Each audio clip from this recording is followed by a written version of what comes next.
Hello, my dear Volta buddies. Hope you are doing excellent. I am Sameer Umran Ahmed, director of the Volta classes. और आज हम solve करने जा रहे हैं जेई मेन 22 जनवरी के शिफ्ट 1 का पेपर। और हमारे पास यहाँ पर पेपर है। Without wasting any time we are going to start solving it. और आप देखेंगे कि कितने ढेर सारे क्वेश्चंस ऐसे हैं जो हमारे नोट्स से डायरेक्टली आए हुए हैं। कितना रिलेवेंट हमारा नोट्स होता है, हमारी पढ़ाई कितनी रिलेवेंट होती है, और डायरेक्टली आप कैसे कैसे क्वेश्चंस वहां से पाते हैं अपने एग्जाम के अंदर। तो देखो, सबसे पहले ये फर्स्ट क्वेश्चन मैं यहाँ पे उठाया हूं। ये क्वेश्चन अगर आप याद करेंगे तो जो मैंने फर्स्ट वीडियो अपलोड किया था और टेस्ट सीरीज का जो क्वेश्चन था, नीट के टेस्ट सीरीज का क्वेश्चन था हालांकि, और डायरेक्टली वहीं से ये क्वेश्चन आया हुआ है। इसको मैं आप अगर हमारा चैनल स्क्रॉल करेंगे तो पहला ही वीडियो हो सकता है कि आ जाए, जो टेस्ट पेपर का एक क्वेश्चन में लेके आया था। डायरेक्टली आपके टेस्ट पेपर से सवाल है। इसमें क्या पूछा जा रहा है? Find the dimensions of b by mu naught. उस टाइम पे मैंने आपको बताया था कि देखो, कुछ डायमेंशन के क्वेश्चंस ऐसे होते हैं जो फॉर्मूला बेस्ड होते हैं, उसमें आपको डायमेंशंस निकालना नहीं होता है। ऐसा नहीं करेंगे कि आप b का डायमेंशन निकालें, म्यू नॉट का डायमेंशन निकालें, डिवाइड करें, बल्कि कुछ फिजिक्स के ऐसे फॉर्मूले होते हैं जिनसे डायरेक्टली डायमेंशन से क्वेश्चन आ जाते हैं। और यहाँ पर देखिए, ये जेईई मेन में आ भी गया क्वेश्चन ये। तो सोचेंगे, थोड़ा सा दिमाग लगाएंगे कि ये फॉर्मूला कहाँ पर हमने पढ़ा है इस टाइप का, जिस रिलेशन से ये चीज आया होगा। तो अगर आप याद करोगे ध्यान से, तो अगर एम्पियर्स सर्किटल लॉ हम देखते हैं, integration vector b dot dl is equal to mu not into current enclosed. ये एम्पियर सर्किटल लॉ में हमने फॉर्मूला पढ़ा था। जब हाईली सिमेट्री होती है, मैग्नेटिक फील्ड भी आपका यूनिफॉर्म है, एंगल भी आपका लूप के साथ 0 बन रहा है, उस समय हम इसको ऐसे भी लिख लेते हैं, b into L is equal to mu not into enclose current I में इसको लिख देता हूँ। यहाँ से अगर आप देखो तो b अपॉन म्यू नॉट की वैल्यू कितनी आ जा रही है? I अपॉन एल, जहाँ पर I है करंट और L है लेंथ ऑफ द आर्क कह सकते हो, लूप का कोई सेक्शन है उसका लेंथ आप बोल सकते हैं। तो I अपॉन एल हो गया, I का डायमेंशनल फॉर्मूला हो गया A और लेंथ का हो गया L, यानी कि आपका ये बन रहा है AL माइनस 1। देखो कितना कम टाइम में इस क्वेश्चन को कर सकते हो। डायरेक्टली आपके टेस्ट पेपर से ये सवाल है।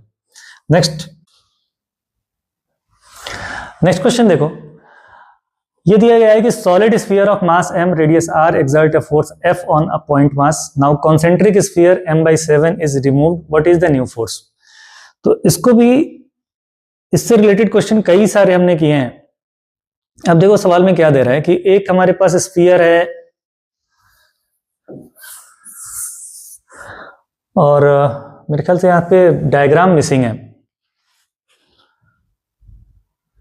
Solid sphere of mass m radius r exert a force m on a point mass. Now a concentric sphere m/7 is removed. What is the new force? तो यहाँ से डायग्राम इसमें missing है क्या? डायग्राम इसका जी सर, वो diagram बनाना रह गया था। चलो कोई बात नहीं, ये डायग्राम इसका दिया हुआ था क्वेश्चन के अंदर, और इस तरह से था कि यहाँ से ये एक स्फीयर है, इससे कुछ डिस्टेंस पर एक पॉइंट मास रखा हुआ है।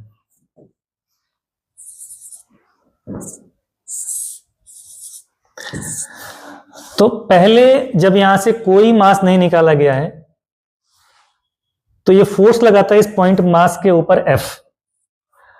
इसका मास सॉलिड स्फीयर का कैपिटल M है, और यहां पर एक पॉइंट मास है, पॉइंट मास मेरे ख्याल से स्मॉल है। मेमोरी पेस्ट पेपर है, कुछ कुछ चीजें रह जाती हैं। तो इनके बीच में फोर्स लग रहा था F। ये फोर्स F कितना लगेगा? अगर मैं ये डिस्टेंस R कंसीडर कर लूं तो इनके बीच में फोर्स लगेगा F is equal to G capital M small m divided by R square, universal law of gravitation के अकॉर्डिंग। अब बोला जा रहा है कि इसमें से एक कॉन्सेंट्रिक स्फेरिकल मास m/7 का आपने निकाल लिया बाहर। कॉन्सेंट्रिक स्फेरिकल मास मतलब यहां से, अब ये चीज तो बिल्कुल ऐसा ही है, ये चीज तो बिल्कुल ऐसा ही है, बस इसमें से कॉन्सेंट्रिक मास जो है वो बाहर निकाल लिया गया है। यहां से एक टुकड़ा बाहर निकाल लिया गया है। कॉन्सेंट्रिक का मतलब उसका सेंटर यहीं पर लाई करता है। तो जो बचा हुआ स्फीयर है हमारा, ये बचा हुआ स्फीयर है। m/7 यहां से आपने बाहर निकाल लिया, तो जो बचा हुआ रिमेनिंग स्फीयर है, इसका मास रह गया फिर हमारे पास m minus m/7 means 6m/7 इसका मास रह गया। और जब कॉन्सेंट्रिक स्फीयर्स है, मतलब ये स्फीयर है या फिर आपका स्फेरिकल शेल है या फिर आपका ये कैविटी वाले हैं लेकिन स्फीयर बिल्कुल स्फेरिकल सिमेट्री बनी हुई है, तो Gm1m2/r² जो है ये फॉर्मूला हम लोग दो जगह पे लगाते थे, या तो हम इसको पॉइंट मास के लिए लगाएंगे या फिर हम लोग स्फेरिकल सिमेट्री के लिए लगाते हैं। दो ही जगह पर ये लगता है। मतलब अगर कोई रॉड आ गया, रिंग आ गया, तो डायरेक्टली हम Gm1m2/r² इस फॉर्मेट को यूज नहीं कर सकते हैं। तो यहाँ पर क्योंकि स्फेरिकल सिमेट्री है तो अब भी Gm1m2/r² फॉर्मूला यहाँ पर वैलिड होगा। तो यहाँ पर अगर देखें कितना फोर्स लग रहा है, नया फोर्स F' में बोल देता हूं। G मास हो गया आपके पास ये वाला 6m/7, और सेकेंड मास है यहाँ पर m डिवाइडेड बाई रेडियस का स्क्वायर, तो F' को आप लिख सकते हैं 6/7 Gmm डिवाइडेड बाई r²। अब यहाँ पर देखो Gmm/r² क्या था, पहले पुराना वाला फोर्स, इन दोनों के बीच में पहले कितना फोर्स लगता था वो Gmm/r² है। मतलब कि हम इस चीज को Gmm/r² को F के बराबर लिख सकते हैं, तो F' इज इक्वल टू आ गया 6/7F। Let's see the option.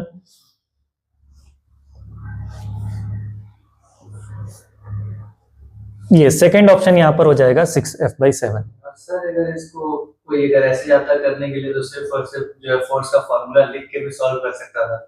हाँ, अगर सिर्फ मास ही हो रहा है, बाकी उसका सिमेट्री वगैरह, हाँ सिमेट्री वगैरह सब कुछ सेम है, तो सिर्फ इसके अंदर ये फॉर्मूला डायरेक्टली, फिगर बनाने की जरूरत नहीं थी। फिगर वैसे भी ये क्वेश्चन में दिया हुआ था, फिगर क्वेश्चन में दिया हुआ था, तो वो फिगर आपके सामने था, इस तरह से लिखा हुआ, फिगर बना हुआ इस तरह से ऑलरेडी था, इस तरह का डायग्राम बना हुआ था।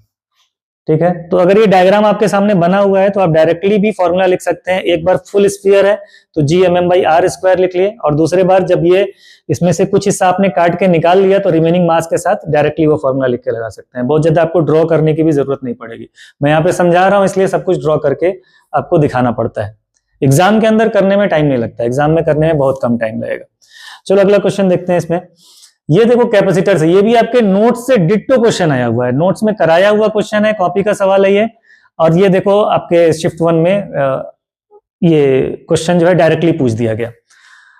यहां पर इक्विवेलेंट कैपेसिटेंस हमको फाइंड करना है। देखिए मैंने क्या बोला था आपसे कि जब इस तरह से रहेगा तो इसको कई सारे कैपेसिटर्स में चेंज कर लो, जिसमें यहां पर इन दोनों कैपेसिटर को हम लोग किसमें दिखा सकते हैं, सीरीज में। एक ये कैपेसिटर खत्म होता है तो अगला कैपेसिटर स्टार्ट हो रहा है, और इन दोनों के पैरेलल में ये K3 है, तो ये दोनों कैपेसिटर इस तरह से बना सकते हैं। इसको मैं कैपेसिटर नंबर 1, कैपेसिटर नंबर 2 बोल देता हूं। ये आपका कैपेसिटर नंबर 3 हो गया, तो नीचे कैपेसिटर नंबर 3 इन दोनों के ही पैरेलल में हो जाएगा।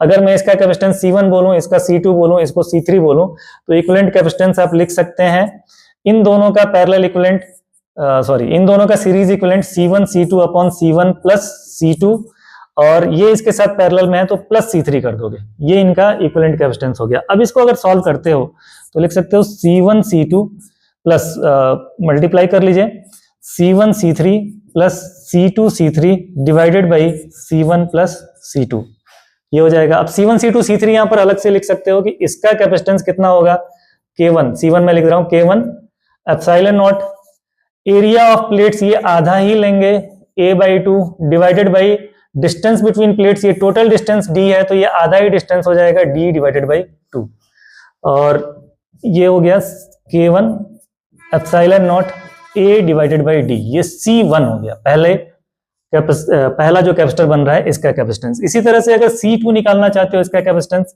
तो ये क्या हो जाएगा, देखो बिल्कुल इसी तरह से कर सकते हो। K2 एप्सिलॉन नॉट A के जगह पर A/2 होने वाला है, D के जगह पर D/2 होने वाला है, ये जो बाई 2 वाला पोर्शन है वो कैंसिल हो गया। यहाँ पर इसका कैपेसिटेंस अगर लिखोगे तो इसको लिख सकते हो K3 epsilon not, area of plate तो आधा ही मिलेगा आपको A/2, और डिस्टेंस बिटवीन प्लेट्स पूरा मिलेगा D।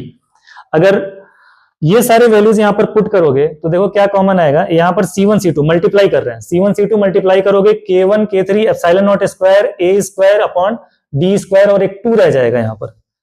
अगर आप इसको इसमें मल्टीप्लाई करो, C1 C2 को मल्टीप्लाई करोगे K1 K2 epsilon naught square A² divided by D², यहाँ पर आएगा। तो इन सभी में क्योंकि दो कैपेसिटेंस का हम मल्टीप्लाई कर रहे हैं तो वैल्यू अगर पुट करो, थोड़ा सा दिमाग लगाओ, तो यहाँ पे क्या कॉमन आने वाला है, epsilon naught square A² divided by D², ये कॉमन आने वाला है। जब कॉमन ले लोगे तो यहाँ पर C1 C2 में क्या बचेगा, C1 C2 में फिर यहाँ पर K1 बचने वाला है और यहाँ पर K2 बचने वाला है, तो ये K1 K2 हो गया, K1 K2। फिर यहाँ पर क्या बचने वाला है C1 C3 में, इन दोनों को C1 C3 इनको मल्टीप्लाई करोगे, epsilon naught square a square d square common आ चुका है, यहाँ पर बचा K1 और यहाँ पर बचा K3/2, K1 K3 divided by 2 plus C2 C3 करेंगे तो यहाँ पर भी क्या होगा, जब ये मल्टीप्लाई होगा तो ये चीज तो कॉमन आ चुका है, epsilon not a/d K2 K3 divide by 2, K2 K3 divided by 2। और नीचे देखो C1 प्लस C2 करोगे तो यहाँ पर भी एप्सिलॉन नॉट a/d वाला जो टर्म है ये कॉमन आ जाएगा और बचेगा हमारे पास एप्सिलॉन नॉट a/d, यहाँ पर कॉमन आ जाएगा और बचेगा क्या हमारे पास, K1 प्लस K2। ठीक, यहां से एक पावर तो इनका कैंसिल हो गया, तो बचा हमारे पास यहाँ epsilon not a divided by d, ये चीज बच गया है। और इसको एलसीएम लेके सॉल्व करोगे तो 2K1 K2 plus K1 K3 plus K2 K3 divided by 2, उस डिवाइडेड बाई 2 को मैं यहां पर लिख लेता हूं K1 प्लस K2।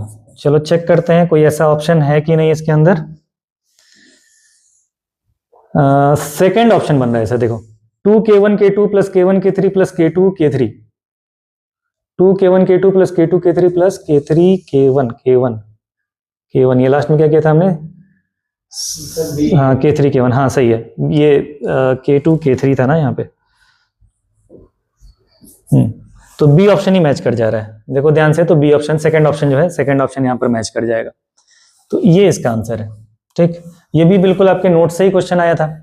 नेक्स्ट देखिए, ये क्वेश्चन देखो, इसको भी डायरेक्टली आप अपने नोट से मैच करेंगे, बिल्कुल मिलता जुलता सवाल इससे मिलेगा। हमने जब क्वेश्चन किया था तो हमने एक्सिस ऑफ रोटेशन को यहाँ पर लिया था, यहाँ पर एक्सिस ऑफ रोटेशन लिया था, वो थोड़ा सा और बढ़िया क्वेश्चन बना था।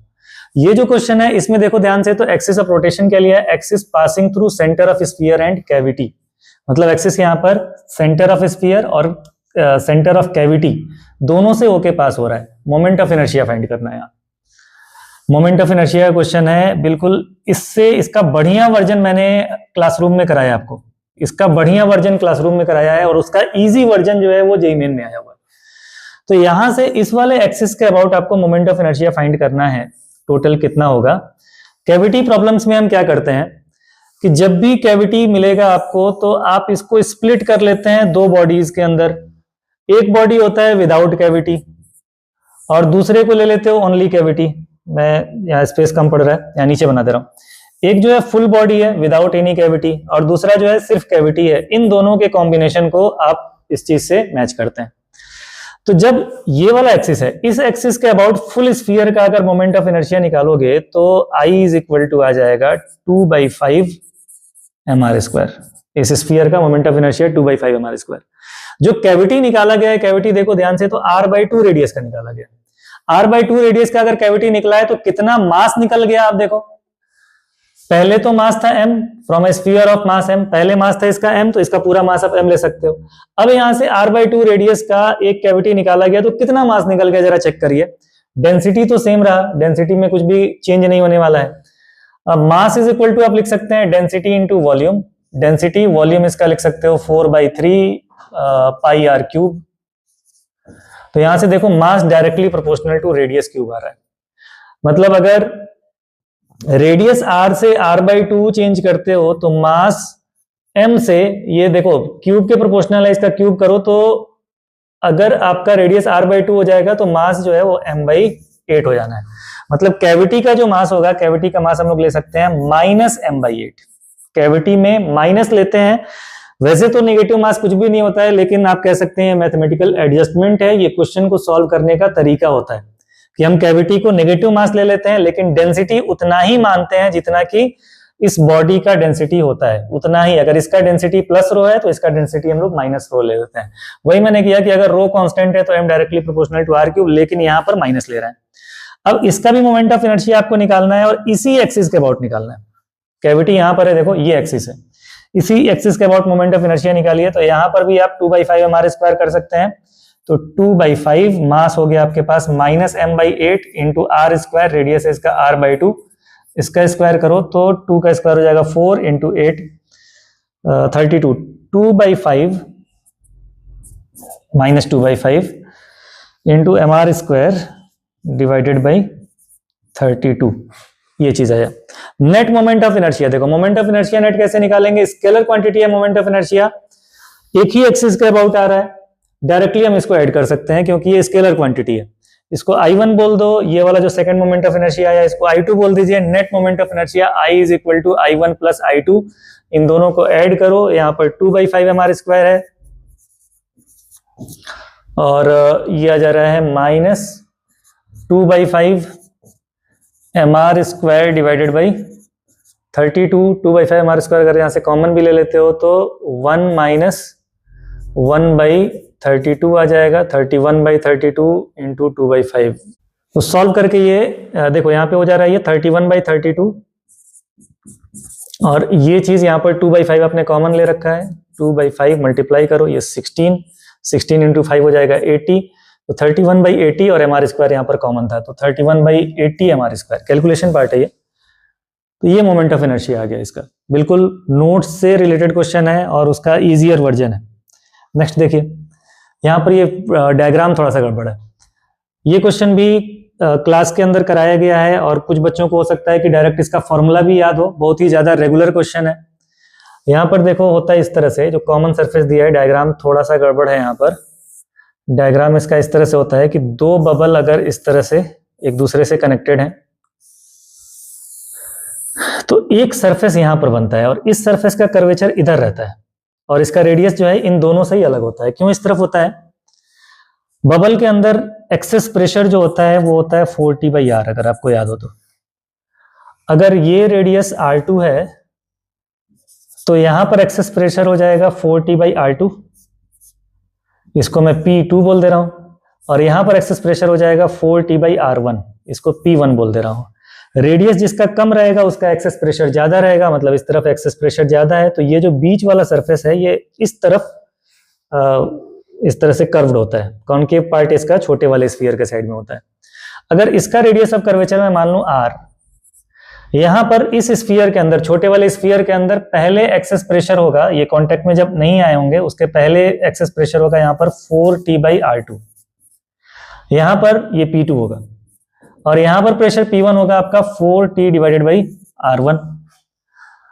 और यहां पर जब ये चीज आया है ना, तो एक्सेस प्रेशर अगर निकालें, आपको पता है कि कॉनकेव साइड का प्रेशर ज्यादा होता है, कॉन्वेक्स साइड का प्रेशर कम होता है, तो मैं यहां पर अगर लिखूं P2 minus P1 pressure difference अगर लिखें तो एक्सेस प्रेशर मिलेगा आपको।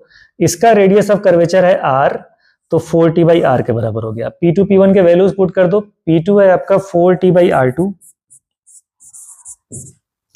माइनस P1 हो गया 4T/r1 is equal to 4T/r। यहां पर 4T कॉमन हो गया, कैंसिल हो जाएगा, 1/r2 minus 1/r1 is equal to 1/r। अगर इसको सॉल्व करोगे एलसीएम लेके तो ये आ जाएगा r1 r2 upon r1 minus r2, r1 r2 upon r1 minus r2। ये थर्ड ऑप्शन यहां पर करेक्ट हो जाएगा। नेक्स्ट ये क्वेश्चन है, देखो ये चीज भी मैं आपको बहुत ढंग से समझाया था कि जब हम लोग डायोड को फॉरवर्ड बायस और रिवर्स बायस देखते हैं तो बहुत सारे बच्चे ऐसे याद कर लेते हैं P positive N negative forward bias, और इसका उल्टा याद कर लेते हैं कि P negative N positive reverse bias. तो ये चीज मैं आपको कैसे बताया था कि कैसे ध्यान रखेंगे कि अगर आपका P side of diode high potential पर है और N साइड लो पोटेंशियल पर है तब हमारा डायोड फॉरवर्ड बायस होता है। हाई पोटेंशियल का मतलब ये नहीं है कि वो पॉजिटिव ही हो। अगर मैं कंपैरिजन करूं -5 वोल्ट -10 वोल्ट है तो दोनों नेगेटिव ही, लेकिन ये आपका हाई पोटेंशियल पर हो गया, ये लो पोटेंशियल पे हो गया, तो इसको प्लस से दिखाएंगे, इसको माइनस से दिखाएंगे। ये एक चीज ध्यान रखना चाहिए। तो यहाँ पर देखो ये पहला वाला जो डायोड है यहाँ पर है 0, यहाँ पर है -15, तो P यहाँ पर हायर पोटेंशियल पर है और ये N लोअर पोटेंशियल पे है। कौन सा पूछा गया है? फॉरवर्ड बायस, तो यही फॉरवर्ड बायस हो गया। अब यहाँ पर देखो ये आपका लोअर पोटेंशियल, ये हायर पोटेंशियल रिवर्स हो गया, ये लोअर पोटेंशियल, ये हायर पोटेंशियल रिवर्स हो गया, ये लोअर पोटेंशियल, ये 0 जो है हायर पोटेंशियल हो जाएगा, ये भी रिवर्स बायस हो गया। बहुत ही इजी क्वेश्चन, ये बिल्कुल बेसिक एग्जांपल था। सबसे पहले स्टार्ट किए थे जब डायोड को, तो सबसे बेसिक एग्जांपल यही होता है, वहां से क्वेश्चन बना हुआ है। नेक्स्ट करके आया होगा, पहला तो नहीं है। चलो नेक्स्ट देखिए, capacitor is charge by a battery to charge Q1। एक कैपेसिटर को एक बैटरी लगा के और चार्ज किया गया, कब तक चार्ज किया गया, जब तक इसके ऊपर चार्ज Q1 ना हो गया। उसके बाद से बोला गया कि the battery is disconnected and dielectric slab of dielectric constant K is inserted. पहले तो इसको चार्ज कर लिए, फिर चार्ज करके और इसको यहां से निकाल लिए, यहां से सेपरेट कर लिए, अलग कर लिए। पहले इसके ऊपर चार्ज Q1 था। अब क्या करते हैं, बैटरी से डिस्कनेक्ट करने के बाद से एक डाइलेक्ट्रिक स्लैब को यहां पर इंसर्ट करते हैं। डाइलेक्ट्रिक स्लैब यहां पे अंदर आपने इंसर्ट किया, तो अब ये इस तरह का कुछ हो गया। अब इसके अंदर एक डाइलेक्ट्रिक स्लैब भी है। ये क्वेश्चन भी अगर आप याद करेंगे तो नोट्स के अंदर मैंने 2 केस लिखवाए थे। एक बार अगर हम कैपेसिटर के अंदर कोई भी चेंज करते हैं विद बैटरी लगा हुआ है और कैपेसिटर के अंदर कोई चेंज करते हैं। दूसरा तरीका बताया गया था कि बैटरी को डिस्कनेक्ट करके और कैपेसिटर के अंदर कोई भी चेंज किया जाए। सपोज दैट कि कैपेसिटर के प्लेट्स के बीच का डिस्टेंस हम चेंज करें, या उसके अंदर हम डाइलेक्ट्रिक इंसर्ट कर दें, डाइलेक्ट्रिक स्लोली इंसर्ट किया जाए, या एक बार में फुली इंसर्ट करके और देखा जाए। डाइलेक्ट्रिक का मोशन से भी रिलेटेड एडवांस वगैरह में क्वेश्चन आए हुए हैं। तो इन दोनों चीजों में क्या चेंज बताया गया था कि अगर हमने चेंज करते समय बैटरी को कनेक्ट करके रखा है तब कैपेसिटर के प्लेट्स के बीच का वोल्टेज कांस्टेंट होता है, और अगर हमने कोई भी चेंज करते समय कैपेसिटर को आइसोलेट कर दिया है, बैटरी से कनेक्टेड नहीं है, तब क्या कांस्टेंट होता है, तब चार्ज कांस्टेंट होगा कंजर्वेशन ऑफ चार्ज से। तो अगर आपने इसको बैटरी से कनेक्ट कर दिया है, अब अगर आप इसको प्लेट्स के बीच का दूरी कम कर लो या दूरी बढ़ा लो या इसके अंदर डाइलेक्ट्रिक डाल लो, कुछ भी होगा तो इसका चार्ज कांस्टेंट रहेगा। चार्ज कहीं से नहीं आने वाला है, चार्ज कंजर्व है, यहाँ पे बैटरी है ही नहीं जो आपको कुछ एक्स्ट्रा एनर्जी प्रोवाइड कर सके। तो इसको इंसर्ट करने के बाद भी चार्ज उतना ही रहेगा। बोला गया है कि चार्ज Q2 हो गया, पहले Q1 था, तो जितना Q1 उतना ही Q2 होगा। अगर रेशियो निकालोगे तो रेशियो आ जाना चाहिए 1। ठीक है, बहुत बेसिक क्वेश्चन था ये भी। ये सब कुछ आपके नोट से देखिए, ये भी देखो बिल्कुल एक रेगुलर क्वेश्चन एग्जाम्पल कह लीजिए। क्या पूछा है कि which of the following graph represents correct variation of resistivity with temperature. इसमें थोड़ा सा कुछ छूट गया है मुझे लगता है, ये कंडक्टर के लिए पूछा गया था। ये क्वेश्चन जो है ये कंडक्टर के लिए पूछा जा रहा है, कंडक्टर के लिए पूछा गया था, वहां पर जो करेक्ट क्वेश्चन था।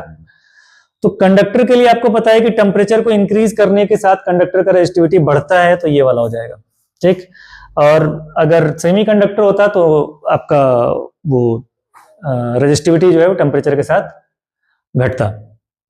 ये ग्राफ आप एलॉय के लिए भी किए हैं, सेमीकंडक्टर के लिए भी किए हैं। अगर सेमीकंडक्टर होता है तो वेरिएशन इस तरह से होता है, तो ये वाला ऑप्शन हो सकता था। अगर एलॉय होता है तो एलॉय हम इस तरह से बनाते हैं कि टेम्परेचर की डिपेंडेंसी बहुत ज्यादा ना रहे, तो एलॉय के केस में ये अप्रोक्सीमेटली स्ट्रेट लाइन ऐसा कुछ आ जाता है। तो अब यहाँ पर जो क्वेश्चन है इसमें दिया हुआ नहीं है, लेकिन तीनों ही, अगर तीनों में से कुछ भी हो तो आपको पता है कि इसमें क्या होने वाला है। तीनों ही ग्राफ्स आपको बताए गए हैं क्लासरूम के अंदर। नेक्स्ट देखिए, इसमें बोला जा रहा है कि whole YDSE apparatus is immersed in a liquid of refractive index mu। ये केस भी स्पेशल बताया गया है, इस पे न्यूमेरिकल क्वेश्चन भी किए गए हैं। ये देखो इससे कितना आसान क्वेश्चन आया है, डायरेक्टली बस हमसे पूछा जा रहा है वेरिएशन कैसा होगा। तो देखो यहाँ पर क्या है, सिर्फ बोल रहा है कि अगर हमने किसी लिक्विड के अंदर YDSE apparatus को इंसर्ट कर दिया तो उसके फ्रिंज विड्थ के ऊपर क्या फर्क पड़ने वाला है। आपको पता है कि लिक्विड के अंदर अगर हम इंसर्ट करते हैं तो वेवलेंथ जो होता है एयर के कंपैरिजन में वेवलेंथ डिक्रीज हो जाएगा। फ्रिंज विड्थ होता है beta is equal to lambda d/d। अगर आपका लैम्डा कम हो जाएगा तो बीटा कम हो जाना है। ठीक है, सब कुछ बिल्कुल पूरा का पूरा जो क्वेश्चन बना हुआ है, ये पूरा क्वेश्चन पेपर आपके नोट से। कोई भी बच्चा ऐसा है जो नोट्स को ढंग से पढ़ा हुआ है, सिर्फ नोट से क्वेश्चन अगर लगाए हुए हैं, तो सोचो कि इसके अंदर सारे के सारे क्वेश्चन कर सकता है। तो यहाँ पर देखो फ्रिंज विड्थ क्या हो जा रहा है, डिक्रीज हो जा रहा है, फ्रिंज विड्थ डिक्रीजेस। नेक्स्ट देखिए, two spherical black bodies of radii 0.8 metre and 0.2 metre are at temperatures 400 kelvin and 800 kelvin respectively, find the ratio of heat loss. Stefan Boltzmann law याद करो, रेट ऑफ हीट लॉस जो था वहां पर क्या दिया गया था ब्लैक बॉडी के लिए, sigma A T raise to power 4। Black body के लिए ई भी आपका 1 हो जाता है। हमको कंपेयर करना है, रेशियो निकालना है। तो अगर ये जो दोनों चीज हैं, वैसे पहले तो ब्लैक बॉडी अगर है तो ई 1 हो गया है, वो तो है ही नहीं। सिग्मा जो है वो भी स्टीफेंस कांस्टेंट है ये। देखोगे Q directly proportional to A T raise to power 4 हो जाएगा, मतलब Q1 डिवाइडेड बाई Q2 अगर करेंगे तो A1 T1 raise to power 4 divided by A2 T2 raise to power 4। इस तरह से कर सकते हो। स्फीयर है, स्फीयर का एरिया होता है 4 पाई आर स्क्वायर, R1 स्क्वायर इसको कर लो, T1 raise to power 4 divided by 4 pi R2 square T2 raise to power 4। यहाँ पर 4 पाई ये कैंसिल हो जा रहे हैं। वैल्यूज पुट करोगे तो Q1 अपॉन Q2 ये चीज आ जाएगा आपका R1 स्क्वायर। R1 कितना दिया है, रेडियस 0.8। 0.8 को अगर 8/10 भी कर देते हो तो 8/10 स्क्वायर मतलब 8/10 into 8/10। T1 raise to power 4, T1 मतलब आपका हो गया 400 केल्विन, तो 400 raise to power 4 divided by R2 square. R2 क्या है, 0.2 मतलब 2/10 इंटू 800 रेज टू पावर 4। ठीक है, अब देखो वैसे ये पुट करने की जरूरत भी नहीं थी, वैसे भी आप समझ सकते थे डायरेक्टली। ये जब जेईई मेन के लिए हम लोग प्रिपरेशन करते हैं तो इतना तो कैलकुलेशन हमारा तगड़ा हो ही जाता है कि हम इस चीज को समझ पाए कि 0.8 करेंगे, अगर बाई 100 आता है तो कैंसिल हो जाएगा। तो वो सारे पेपर में हम लोग डायरेक्ट कर पाते हैं। इसी तरह से 00 है, 4 टाइम्स 00 4 बार लिख दोगे, इसको भी 4 बार लिख दोगे, वो सब कुछ कैंसिल हो जाना है। तो यहाँ पर बस बचेगा क्या हमारे पास, 8 इंटू 8 इंटू 4 का 4 रेज टू पावर 4 कर लो। मन करे तो जिसको कैलकुलेशन स्ट्रांग हो जल्दी कर सकता है, जिसका कैलकुलेशन थोड़ा वीक है अगर इस तरह से भी लिख लेते हो, बिल्कुल बेसिक तरीके से मैं कैलकुलेट कर रहा हूं, तो भी बहुत ज्यादा टाइम आपका लगने वाला है नहीं। ठीक है, तो यहाँ पर देखो ये सब कुछ कैंसिल हो गया। ये 2 रेज टू पावर 4 मतलब 16 आ गया, ये कैंसिल हो गया आपका। ये कितना आ जा रहा है, 4 इंटू 4, ये भी 16 हो जा रहा है। 16 से 16 कैंसिल हो जा रहा है, 1 आ जा रहा है रेशियो। चेक कर लीजिए। नेक्स्ट, हाँ ये देखो वर्टिकल सर्कुलर मोशन से ये क्वेश्चन है, पूछा जा रहा है find the ratio of kinetic energy at A to B। याद करो वर्टिकल सर्कुलर मोशन के बॉटम के ऊपर अगर ये जस्ट कंप्लीट करने वाला है, जस्ट एबल टू कंप्लीट, अगर ये जस्ट किसी तरह से खींचतान के वर्टिकल मोशन कंप्लीट करने वाला है तो यहां पर स्पीड होता है √5gr, अगर आपको याद हो तो। और अगर यहाँ पर √5gr स्पीड है तो यहाँ पे काइनेटिक एनर्जी बॉटम के ऊपर, मैं k0 बोल दे रहा हूं काइनेटिक एनर्जी, 12 mv स्क्वायर करोगे तो ये आ जाएगा 5/2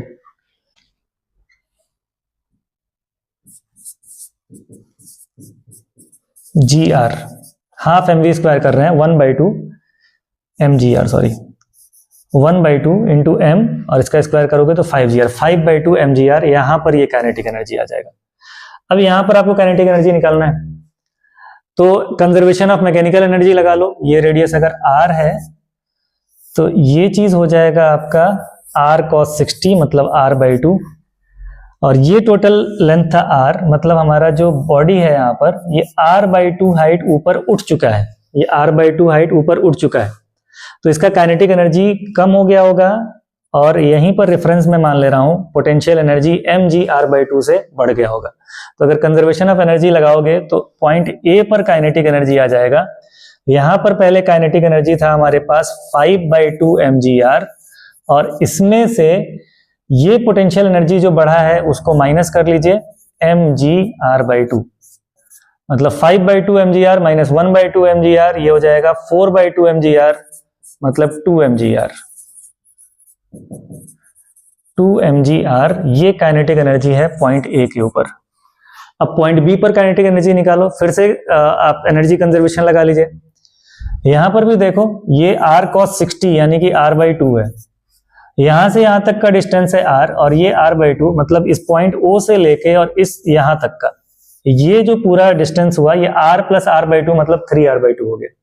फिर से कंजर्वेशन ऑफ एनर्जी लगा लीजिए, यहां पर सिर्फ काइनेटिक एनर्जी था 5/2 mgr का। जब यहाँ से ऊपर गया तो काइनेटिक एनर्जी आपका डिक्रीज हुआ है, पोटेंशियल एनर्जी इंक्रीज हुआ है। पॉइंट बी पर जाने के बाद से कितना काइनेटिक एनर्जी बचा? इनिशियल काइनेटिक एनर्जी जो 5/2 mgr था, इसमें से कितना पोटेंशियल एनर्जी में कन्वर्ट हो गया उसको आप निकाल लीजिए। तो mgh करोगे, जहां पर h है 3r/2, ये करिए।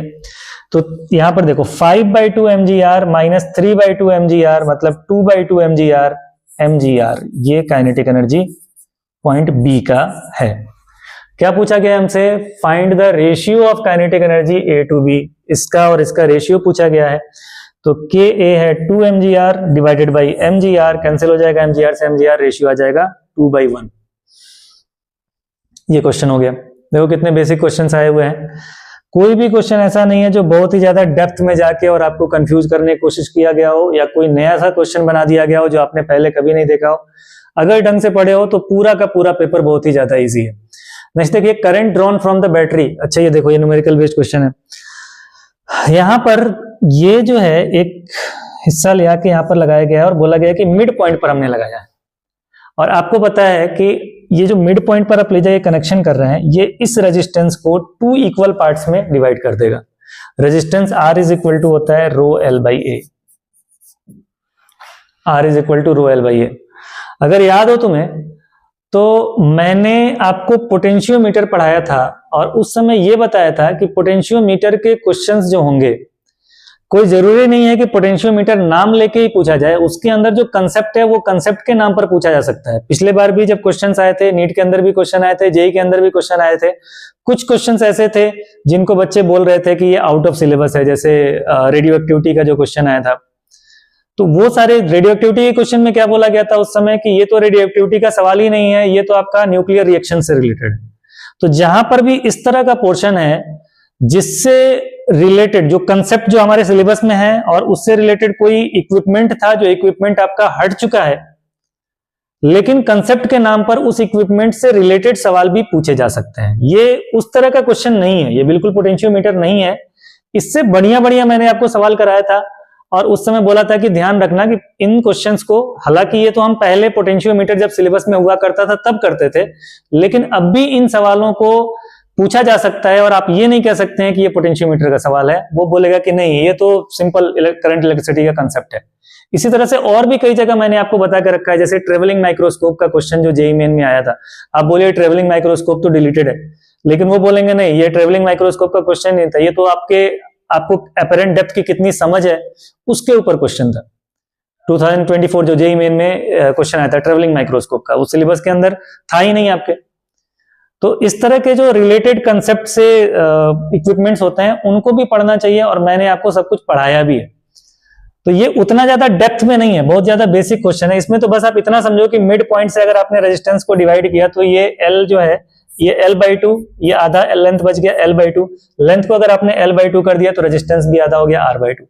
तो ये 1 ओम है, आधा ओम, 1/2 ओम तो इधर आ गया और 1/2 ओम इधर आ गया। तो ये सर्किट आप इक्विवेलेंट इस तरह से कंसीडर कर सकते हो कि यहाँ पर 2 रजिस्टर्स थे, इसको आपने 2 पार्ट में स्प्लिट कर दिया। एक रजिस्टर यहाँ पर है, ये 1/2 ओम का है, ये 2 ओम का है, ये 1/2 ओम का है। इस तरह क्वेश्चन करने का मैंने आपको क्विकली इक्विवेलेंट रेजिस्टेंस निकालने के लिए शॉर्टकट भी बताया था। देखो इसके कितना गुना है, तो 1/2 का 4 गुना है, 4 गुना है तो ये 5 से डिवाइड कर दोगे तो इनका इक्विवेलेंट आ गया हमारा 2/5 ओम। कितना जल्दी से कर पाते हो तुम लोग। 2/5 ओम इनका इक्विवेलेंट रेजिस्टेंस आ गया और प्लस 1/2 ओम सीरीज में है। सॉल्व करोगे तो ये इक्विवेलेंट रेजिस्टेंस आ जाएगा टोटल।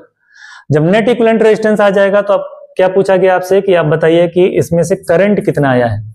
तो I is equal to V/R करके इजीली आप इसको फाइंड कर सकते हैं।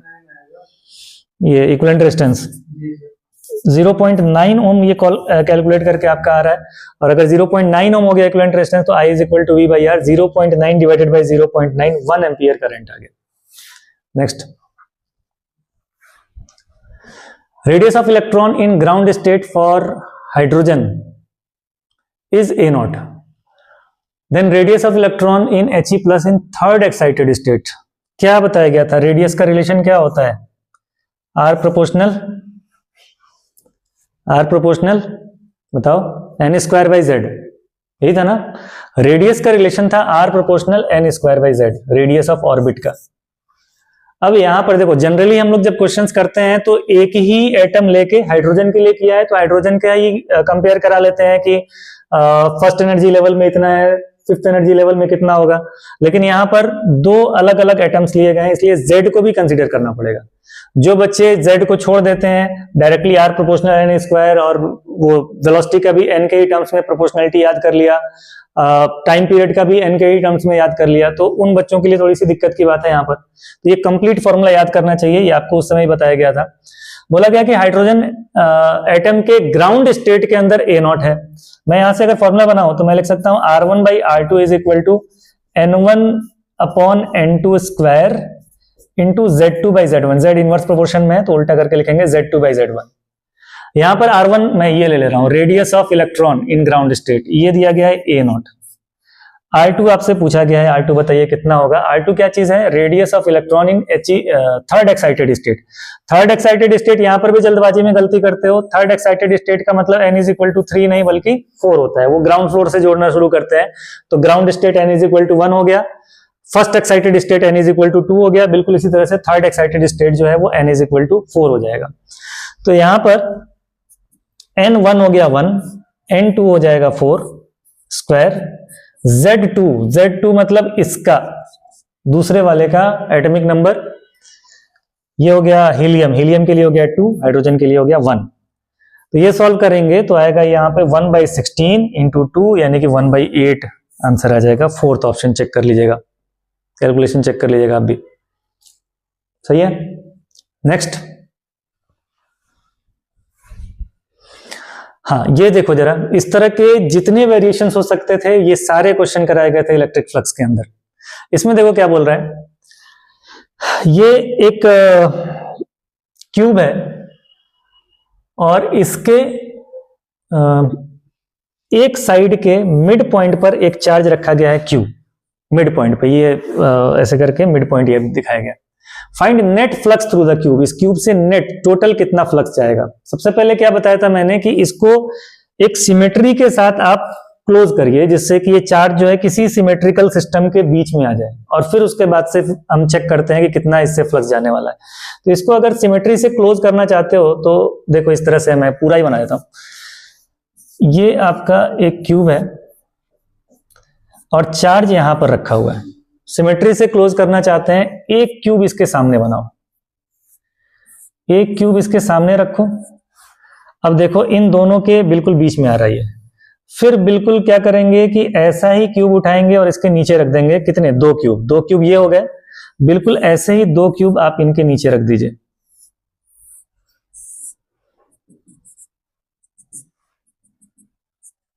दो क्यूब आपने नीचे रख दिया, तो अब टोटल 4 क्यूब हो गए, और देखो कि ये बिल्कुल बीच में है, इन चारों क्यूब के सेंटर में है, सिमेट्री के अंदर आ गया। तो इस पूरे सिस्टम से Q/ε0 इतना फ्लक्स निकलेगा, पूरे चारों क्यूब से मिला के Q/ε0 निकल रहा है। तो एक क्यूब से कितना निकलेगा, एक क्यूब से हो जाएगा 1/4 इंटू Q/ε0, यानी कि सेकेंड ऑप्शन आ जाएगा, चेक कर लीजिएगा, सही है। नेक्स्ट देखो, a closed organ pipe in 9th harmonic resonates with 4th harmonic of open organ pipe. Closed organ pipe का लेंथ दिया है 10 centimetre, find the length of open organ pipe. Open organ pipe का length आपको find करना है। Resonates, सबसे पहले तो देखो रेजोनेट्स का मतलब क्या है कि जितना फ्रीक्वेंसी क्लोज्ड ऑर्गन पाइप के 9th हार्मोनिक में है उतनी ही फ्रीक्वेंसी ओपन ऑर्गन पाइप के आपके 4th हार्मोनिक में है। मतलब ये जो क्लोज्ड ऑर्गन पाइप का 9th हार्मोनिक था, ये ओपन ऑर्गन पाइप के 4th हार्मोनिक के बराबर है। जरा फॉर्मूला बता दीजिए फटाफट। क्लोज्ड ऑर्गन पाइप के लिए nth हार्मोनिक का फ्रीक्वेंसी हमने पढ़ा था, nth हार्मोनिक के लिए पढ़ा था n/4l into speed of sound, और ओपन ऑर्गन पाइप का nth हार्मोनिक होता है n by 2l into speed of sound. वो चीज़ यहाँ पर लगाओ। ये क्लोज वाले के लिए 9th चाहिए तो n की जगह पर 9 हो जाएगा, 9 by 4l into speed of sound. और ये हो गया आपका 4th चाहिए ओपन वाले के लिए 4 by 2l into speed of sound. ये सारी चीज़ें कैंसिल होती जा रही हैं, ये 2 हो गया। तो अच्छा ये क्लोज्ड वाले का है ना, ये कैंसिल नहीं होगा। यहाँ पर ये क्लोज्ड वाले का लेंथ है और ये ओपन वाले का लेंथ है। तो हमको क्लोज्ड वाले का लेंथ दिया हुआ है 10 सेंटीमीटर, ओपन वाले का फाइंड करना है। हाँ, अब देखो क्या क्या चीजें कैंसिल हो रही हैं। VS speed of sound cancel हो गया, ये 2 आया, ये 8 हो जाएगा। एल ओ आपको फाइंड करना है, L O is equal to हो जाएगा 8 by 9 into L C. L C है 10 सेंटीमीटर, मतलब 10 इंटू 8 80 बाई 9 सेंटीमीटर, यानी कि 4th ऑप्शन ये आ जाने वाला है इसके अंदर। नेक्स्ट देखो, ice at -10 degree Celsius is to be converted into steam 110 degree Celsius, mass of ice -10⁻³ kg, मतलब 1 gram, amount of heat required. ये भी बिल्कुल डिट्टो कॉपी है, आपके नोट्स का ही क्वेश्चन है और मुझे लग रहा है कि डेटा भी सेम है। -10 से 110 डिग्री सेल्सियस, मुझे लगता है डेटा भी सेम है जो आपके कॉपी के अंदर क्वेश्चन है उससे। बिल्कुल डेटा के साथ ये क्वेश्चन नोट्स से रिपीट हुआ। देखिए कैसे किए थे इसको हम लोग। आइस है, इसको 10⁻³ kg को 1 ग्राम ले लो। तो कैसे चेंज किया गया था इसको, सबसे पहले हमने लिया था -10 डिग्री सेल्सियस का आइस, और फिर इसको कहाँ पे लेके गए थे हम लोग, 0 डिग्री सेल्सियस के आइस पर। फिर 0 डिग्री सेल्सियस आइस का फेज चेंज होगा, ये हो जाएगा आपका 0 डिग्री सेल्सियस का वाटर। फिर 0 डिग्री सेल्सियस वाटर को गर्म करोगे, ये पहुंच जाएगा 100 डिग्री सेल्सियस वाटर। फिर 100 डिग्री सेल्सियस वाटर का फेज चेंज करेंगे, ये बनेगा आपका 100 डिग्री सेल्सियस का स्टीम। और फिर 100 डिग्री सेल्सियस के स्टीम को आप गर्म करेंगे, ये बनेगा हमारा 110 डिग्री सेल्सियस का स्टीम।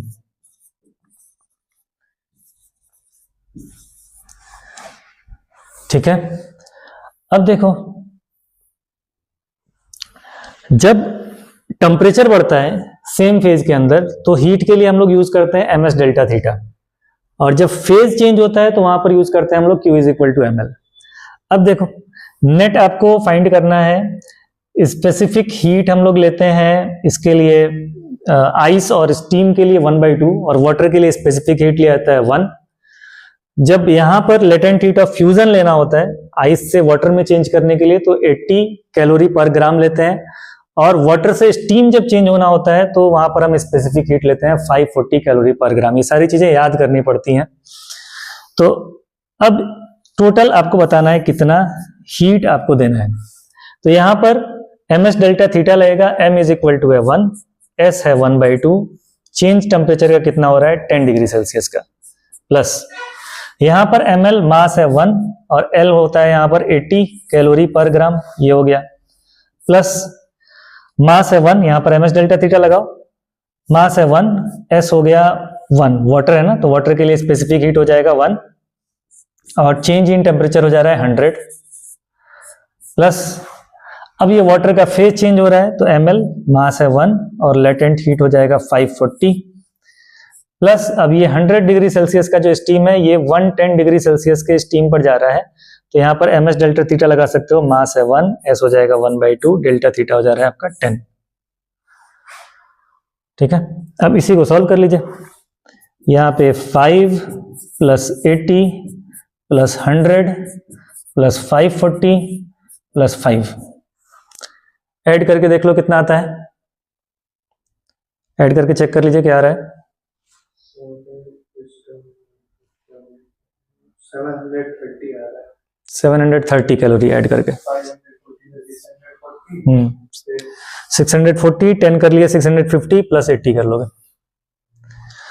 नेक्स्ट देखिए, हाँ ये देखो, ये क्वेश्चन भी डायरेक्टली नोट्स के अंदर है और वहां पर मैंने नंबर लेके शायद कराया था, यहाँ पर नंबर नहीं दिया हुआ है, बस R और म्यू के टर्म्स में किया है।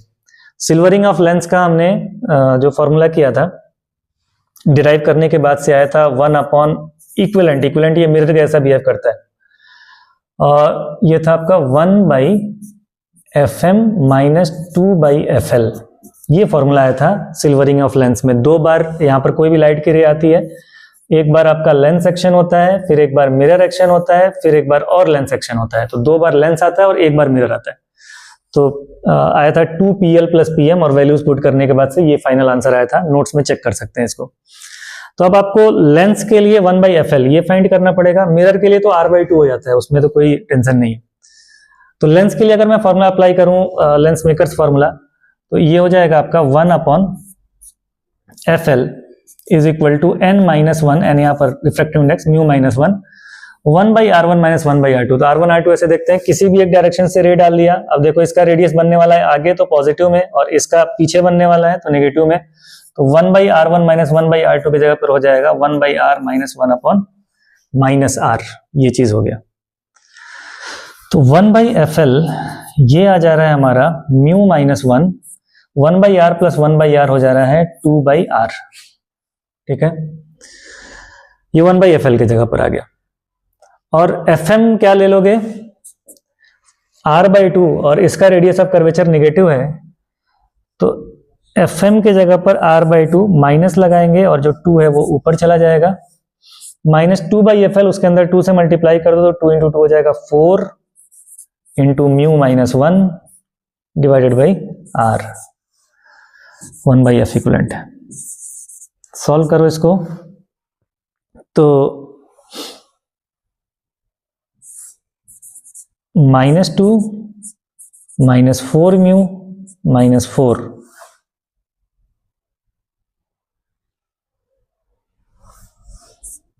ये 1 बाई एफ इक्विवेलेंट आ जा रहा है -6 minus 4 mu divided by R। गड़बड़ हो गया जी। ये +4 होगा ना, माइनस +4 हो जाएगा, तो आएगा 2 माइनस 4 म्यू। ये सही है, 2 माइनस 4 म्यू, ये 1 बाई एफ इक्विवेलेंट आया। ठीक है, तो एफ इक्विवेलेंट आ गया R अपॉन 2 माइनस 4 म्यू। अब इसमें क्या कह रहा है कि for what distance of object from the lens image will be formed at the object itself. पहले तो ये चीज देखना है कि ये जो है म्यू ग्रेटर देन 1 होता है। ठीक है, तो ये वाला नंबर बड़ा है और ये वाला नंबर छोटा है। अगर मैं यहां से -2 कॉमन ले लेता हूं तो ये होगा आपका 2 mu minus 1 divided by R। ये 1 बाई एफ इक्विवेलेंट आएगा। यहां से इक्विवेलेंट फोकल लेंथ नेगेटिव है, यानी कि ये ओवरऑल कॉनकेव मिरर के जैसा बिहेव करेगा। और कॉनकेव मिरर के सामने हम ऑब्जेक्ट को कहां पर रखें जिससे कि ऑब्जेक्ट के ऊपर ही इमेज बने, तो कहां पे रखना चाहिए, सेंटर ऑफ कर्वेचर पर। तो हमसे क्या पूछा है, देखिए कि हाँ, इमेज कहां पर बने, ऑब्जेक्ट के ऊपर ही बन जाए, उसके लिए ऑब्जेक्ट को कहां रखना चाहिए। तो ऑब्जेक्ट को R डिस्टेंस पे रखना चाहिए, यानी कि 2f डिस्टेंस पर रखना चाहिए। तो f ये आया था, f आया था हमारे पास R upon 2 mu minus 1। F equivalent आया था हमारे पास R अपॉन 2 म्यू माइनस 1। तो आप रेडियस ऑफ कर्वेचर हो जाएगा, 2 से मल्टीप्लाई कर देंगे, यानी कि ये 2 कैंसिल हो जाएगा, -R अपॉन 2 म्यू माइनस 1। बस डिस्टेंस पूछ रहा है, तो R अपॉन 2 म्यू माइनस 1, यानी कि ये वाला हो जाएगा। डबल करेंगे इसको तो 2 से 2 कैंसिल हो जाएगा और ये वाला ऑप्शन आ जाएगा। सही है, नेक्स्ट। ये क्वेश्चन देखो जरा, इस तरह के भी क्वेश्चंस किए गए हैं। मुझे लगता है कि ये क्वेश्चन भी किया गया होगा। इसमें इस क्वेश्चन के अंदर नंबर बड़ा अच्छा दिया हुआ है, इस तरह से डेटा सेट करके दिया है कि कैलकुलेशन में टाइम आपका बर्बाद ना हो। देखो क्या सवाल है, कैपेसिटर के प्लेट्स के बीच में ऊपर पॉजिटिव प्लेट है, नीचे नेगेटिव प्लेट है। एक इलेक्ट्रॉन को यहाँ पर प्रोजेक्ट किया बिल्कुल हॉरिजेंटली एक्स एक्सिस के डायरेक्शन में।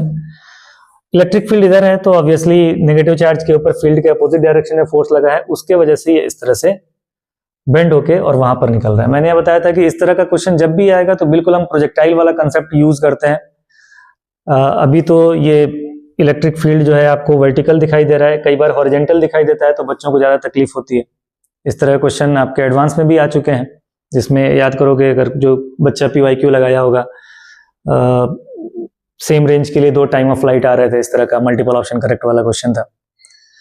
तो वही उसी से रिलेटेड ये भी क्वेश्चन है। यहाँ पर क्या पूछा जा रहा है, देखिए जरा, बोला जा रहा है कि electron entering the space between plates, और Vx दिया हुआ है 10⁶। If the length of plate is 10 centimetre, तो और इलेक्ट्रिक फील्ड 9.1 दिया हुआ है, पूछा गया कि Vy बताइए जब ये यहां से बाहर निकलता है, Vy बताना है। तो यहां पर देखो x डायरेक्शन में कोई फोर्स लग नहीं रहा है, तो x डायरेक्शन के लिए उल्टा कर देंगे तो प्रोजेक्टाइल भी बना सकते हैं, हॉरिजॉन्टल प्रोजेक्टाइल मोशन भी ऐसा हो जाएगा। हाँ, मोशन अंडर ग्रेविटी है, तो वही चीज बिल्कुल जो प्रोजेक्टाइल करते थे वैसे ही है, लेकिन हमको इस तरह से भी आदत डालना चाहिए कि हम प्रोजेक्टाइल टेढ़ा भी कर दें, वर्टिकल कर दें, मतलब इस तरह से हो जाए, ऐसे इस टाइप से अगर करा दिया जाए तो भी हम उस चीज को डायरेक्टली समझ पाए। बार बार हम उल्टा करेंगे, फिगर बनाएंगे, टाइम वेस्ट होता है। डायरेक्ट हम इसको ऐसे समझें, कंसेप्ट अपने दिमाग में है किस तरह से होना है ना, तो वो उल्टा भी है तो कोई फर्क नहीं पड़ने वाला। जिसका कंसेप्ट क्लियर हो रहा है, फिगर उल्टा ही बना हुआ है, तो वो उस चीज को समझ सकता है। एक्स डायरेक्शन में अगर इक्वेशन लिखेंगे, एक्स डायरेक्शन में कोई फोर्स नहीं है, एक्स डायरेक्शन में कोई एक्सेलरेशन नहीं है, तो वेलोसिटी क्या लिख सकते हो, डिस्प्लेसमेंट अपॉन टाइम। डिस्प्लेसमेंट कितना हो रहा है, 10 सेंटीमीटर डिवाइडेड बाई टाइम। तो यहां से टाइम कितना आ जाएगा आपका, 10 सेंटीमीटर मतलब 10 into 10⁻⁻² metre divided by Vx। Vx कितना दिया हुआ है, 10⁶। ये ऊपर लेके जाओगे -6 हो जाएगा, -6 -2 -8 हो जाएगा, +1 -7। इतना सेकंड टाइम लगेगा इसको, इस प्लेट को क्रॉस करने में। उतने सेकंड में Vy कितना हो गया, तो Vy is equal to Uy कितना है बताओ जरा, ये तो Ux है, पूरा का पूरा हॉरिजॉन्टल डायरेक्शन में ही है, तो Vy कितना हो गया, 0 हो गया। Uy 0 हो गया, तो Vy इज इक्वल टू लगा दो Uy plus Ay into T. तो Uy तो 0 है, Ay यूनिफॉर्म इलेक्ट्रिक फील्ड है। यूनिफॉर्म इलेक्ट्रिक फील्ड में एक्सेलरेशन कितना होता है, QE/m। QE/m ये एक्सेलरेशन होता है यूनिफॉर्म इलेक्ट्रिक फील्ड के अंदर। तो एक्सेलरेशन आप ले लेंगे QE/m, तो Vy इज इक्वल टू हो गया QE divided by m into T. अब सारे वैल्यूज पुट कर लो, देखो कितना बढ़िया वैल्यूज सेट करके दिया है, मेहनत करने की बिल्कुल भी जरूरत ना पड़े। ये चार्ज ऑफ इलेक्ट्रॉन होगा 1.6 इंटू 10⁻⁻19। इलेक्ट्रिक फील्ड आपको दिया गया है 9.1।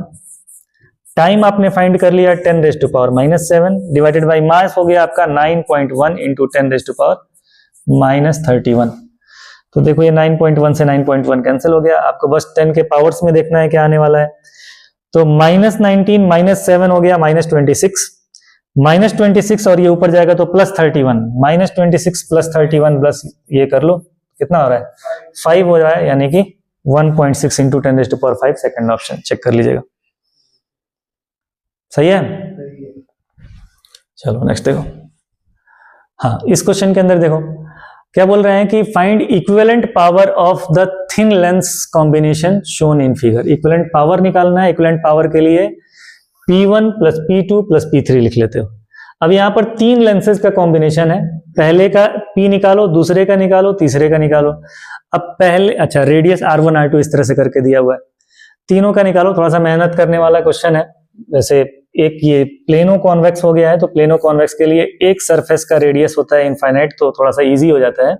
तो इसके लिए अगर हम फोकल लेंथ निकालते हैं 1/f अगर लिखते हैं, 1/f1 मैं लिख रहा हूं, n-1, n कितना है 4/3 -1, 1/r1 -1/r2। तो अगर मैं यहां से रे चलता हुआ मानूं तो पहला जो सरफेस है इसका रेडियस इनफाइनाइट है 1/r1 -1/r2। इसका रेडियस के लिए जाएंगे तो इंसिडेंट रे अगर मैंने ये कंसीडर किया है इसके उल्टे डायरेक्शन में जा रहा हूं, तो नेगेटिव में मुझे देखना पड़ेगा, तो ये हो जाएगा -r1, ठीक है। तो 1/f1 इज इक्वल टू ये हो जाएगा आपका 1/3 और इंटू +1/r1 मतलब 1/3r1 हो जा रहा है, ठीक है। 1/3 ये 1/∞ 0 हो गया और ये 1/r1 रह गया पॉजिटिव का, तो 1/3 इंटू 1/r1 1/3r1 ये f1 हो गया। इसी तरह से f3 फाइंड कर लो, 1/f3 फाइंड कर लीजिए। 1/f3 क्या हो जाएगा देखिए, 1/F3 निकालोगे, मैं इस तरफ से रे आता हुआ मान लूंगा, इस तरफ से रे आता हुआ मान लूंगा, बिल्कुल इसी की तरह कैलकुलेट हो जाएगा। तो मेरे ख्याल से ये आ जाता होगा, ये भी 4/3 - 1 1/3 हो जाएगा, और यहाँ पे 1/R2 तो 1/3R2 हो जाएगा। ठीक है, ये 1/F को ही हम लोग क्या बोलते हैं, पावर बोलते हैं। तो जो 1/F1 आया है ये आपका P1 हो गया, और जो 1/F3 आया है ये P3 हो गया। बचा क्या, बीच वाला लेंस P2। इसके लिए इस तरफ से R1 है, उस तरफ से R2 है, और 3/2 रिफ्रैक्टिव इंडेक्स है। तो ये आपका बाई कॉनकेव लेंस है। इस तरफ से अगर मैं इंसिडेंट रे कंसीडर करूंगा तो ये R1 को मैं नेगेटिव के साथ लूंगा और R2 को पॉजिटिव साइन के साथ लूंगा। फॉर्मूले में वैल्यू पुट करूंगा, 1/F2 = n-1, 3/2 - 1 हो जाएगा आपका 1/2, 1/R1 - 1/R2, तो मैं लिख सकता हूं -1/R1 - 1/R2। ठीक, तो ये हो गया आपका P2। अब नेट आपको फाइंड करना है power, P = P1 + P2 + P3। ये कर लो। P1 है तुम्हारा 1/3R1, P2 है हमारे पास -1/2R1 - 1/2R2, और प्लस P3 हो गया हमारा 1/3R2 R2। हाँ, अब इसको सॉल्व कर लीजिए। अब इसको सॉल्व कर लेना है, ऑप्शंस में मैच कर लेना है आपको। ये हो गया आपका, इन दोनों को सॉल्व कर रहा हूं मैं। इन दोनों को सॉल्व करोगे 2R1 - 3R1 -R1 sorry LCM आ जाएगा 6R1R2 -1/6R1। हाँ 6R1R2 एलसीएम दे देते हैं। अच्छा, एक साथ करना चाहते हो, एक साथ कर लो, कोई दिक्कत नहीं है। तो कैलकुलेशन है, जैसे जिसको आसान लगता है करता है। 6R1R2 आप एलसीएम ले रहे हैं, सही है। 3R2 माइनस, यहाँ पे क्या क्या बचा है, 3 नहीं 2 आना चाहिए था ना, 2R2 minus 3R1 minus 3R2 sorry 3R2 minus 3R1 plus 2R1। अब इसको सॉल्व कर लीजिए। -R2 -R1 upon 6R1R2। ठीक है, तो ये आ गया, माइनस कॉमन ले लो, -R2 -R1 माइनस कॉमन ले चुके हो अपॉन 6R1R2। ये थर्ड ऑप्शन मेरे ख्याल से आ जा रहा होगा, चेक कर लेना, थर्ड ऑप्शन आ जा रहा होगा। ठीक है, थोड़ा सा कैलकुलेशन वाला क्वेश्चन था ये।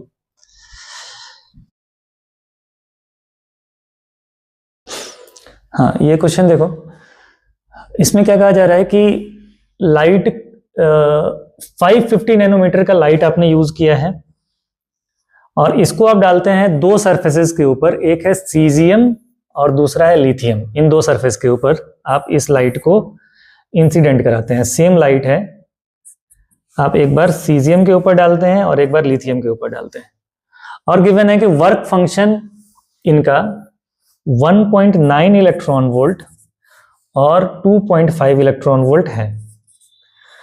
तो इस फोटोन से इलेक्ट्रॉन एमिशन कहां पर होगा, इसमें से इलेक्ट्रॉन एमिशन होगा कि नहीं होगा, इसमें से होगा कि नहीं होगा, दोनों में होगा, किसी में नहीं होगा, ये चेक करना है। कैसे देखते हैं हम लोग, ये जो लाइट दिया हुआ है ना 550 नैनोमीटर का, इसके एक फोटोन की एनर्जी फाइंड कर लो।